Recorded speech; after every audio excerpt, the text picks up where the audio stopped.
Ok, các anh nói dùng ý hiền gì? Hello. Nó tung xì măng ơi.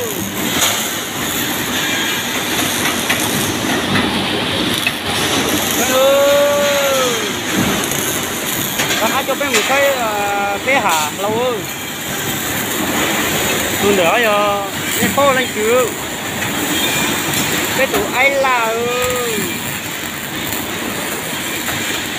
Bây giờ tạm đây là hồi lấy cho chị tao tạm mà lấy hành cái tia liu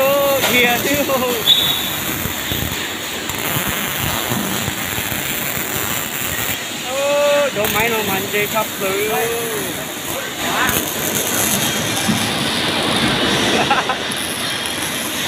nhanh lên đi về